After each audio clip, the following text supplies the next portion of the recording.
Bonjour tout le monde, voici un nouvel article sur un produit que je vous ai présenté lors d'un unboxing précédent de Birchbox. C'est le Eyeko London Liquid Eyeliner.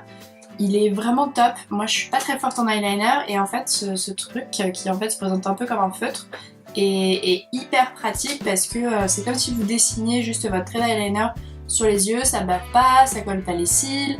Enfin moi je trouve ça vraiment top, je voulais vous en parler et vous faire une petite démo de comment je l'utilise. Je rajouterai en plus dans l'article de quoi adapter en fait votre forme d'eyeliner à votre forme d'œil. Parce que voilà, on a tous des morphologies un peu différentes, l'œil un peu plus rond, l'œil un peu plus allongé, l'œil un peu tombant, remontant, bref.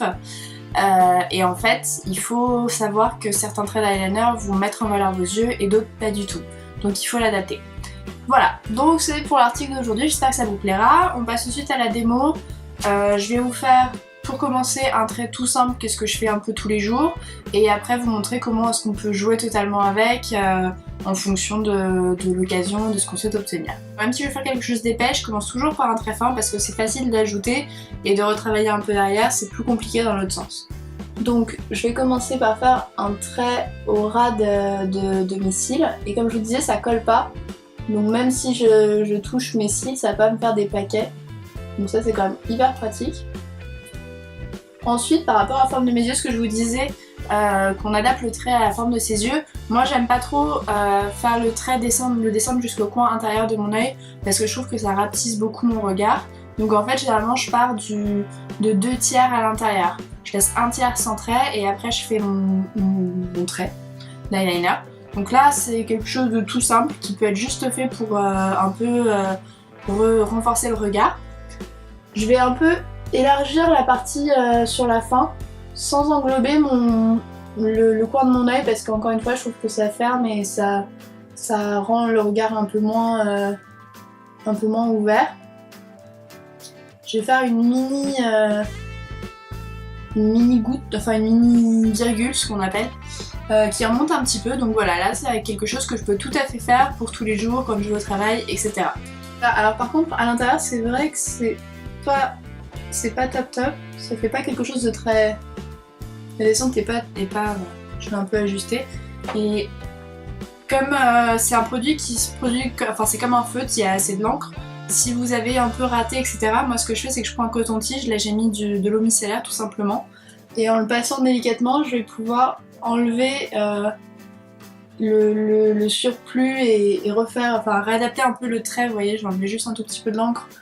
Je vais sécher avec la partie sèche de mon coton-tige pour réadapter un peu mon trait. Pareil, si vous faites quelque chose de plus gros et que vous êtes un peu raté, faut pas hésiter à servir d'un petit coton-tige comme ça pour réajuster le trait. Je vais vous montrer quelque chose d'un peu différent sur le trait, je vais faire quelque chose d'un peu plus gros pour une occasion, une soirée, que sais-je. Moi je sais que je le fais pas souvent parce que ça me va pas particulièrement je trouve, mais ça peut être une autre façon de l'utiliser. Donc là ce que vous allez faire c'est commencer par faire l'arrière de votre virgule. Donc comme on va partir sur quelque chose d'un peu plus gros, moi je vais suivre toujours la courbe de mon œil, donc comme lorsque vous faites un smoky. Donc vous allez tout simplement, voilà, tracer votre petit trait.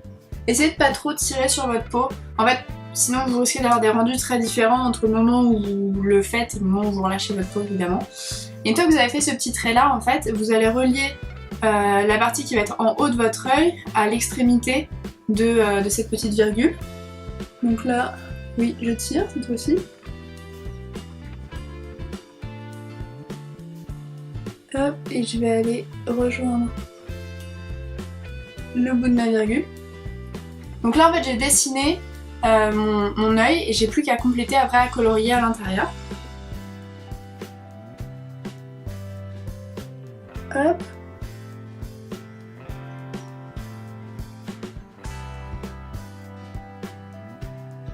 Alors l'encre est vraiment bien noire donc ça permet de ne pas avoir à repasser plein de fois dessus, ce qui est assez appréciable.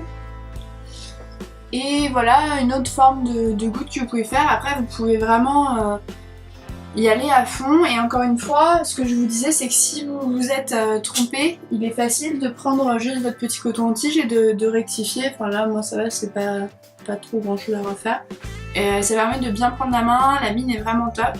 Voilà, c'était vraiment un produit dont je souhaitais vous parler. Je vous mettrai le détail sur le prix, où le trouver, etc. dans l'article. J'espère que ça vous aura aidé pour les prochaines fois. Je sais que l'eyeliner c'est toujours un sujet, il y a des filles qui gèrent ça tout de suite assez naturellement hyper bien.